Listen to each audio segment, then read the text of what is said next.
What was Israel supposed to do after October 7th is asking the wrong question. As Israel and its supporters continue to lose control of the narrative around the world, with more and more people awakening to the reality that a genocide is taking place in Gaza, I'm seeing the resurrection of a talking point that Western Israel apologists have been trying to make work off and on since this mass atrocity began. What was Israel supposed to do in response to October 7th, they ask confidently, taking it as a given that there is no possible answer to this brilliant checkmate question besides rain vast quantities of military explosives on a giant concentration camp full of children and deliberately starve a civilian population using siege warfare. But the real problem is that they are asking the wrong question. A much more useful and interesting question than what was Israel supposed to do in response to October 7th is, what were Palestinians supposed to do in response to all of Israel's abuses prior to October 7th?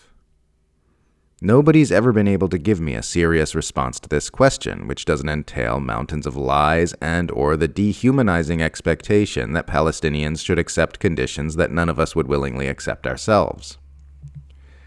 That's why you never see me criticizing Hamas.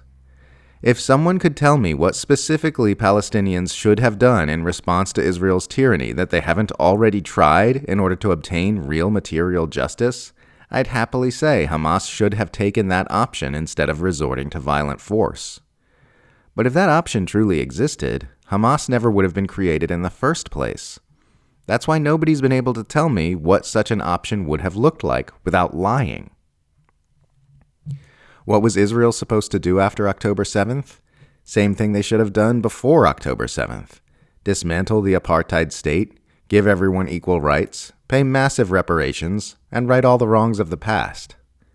October 7th was a response to the tyranny and abuse of Israel. The correct thing to do when things finally came to a head with the Hamas attack would have been to remove all the tyranny and abuse which gave rise to it. That's what Israel should have done. Of course, they were never going to do this for the same reason they spent decade after decade murdering, displacing, and oppressing Palestinians since Israel was created. Israel would never allow justice and equality after October 7th for the same reason Israel would never allow justice and equality before October 7th, because Israel has always been a settler colonialist project that can only be sustained by nonstop violence and tyranny and theft and abuse and lies and breathtaking immorality. That is the reason October 7th happened, and it's the problem all decent people in the world are trying to address right now.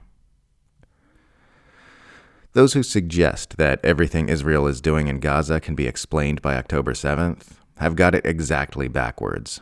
Everything we're seeing in Gaza explained why October 7th happened in the first place. The sadism and psychopathy we're witnessing in Gaza didn't magically appear 22 months ago. Everyone in Gaza has been experiencing Israel's abusiveness in various manifestations throughout their entire lives. Israel has always been this way. October 7th just gave it the excuse to completely unleash its genocidal impulses.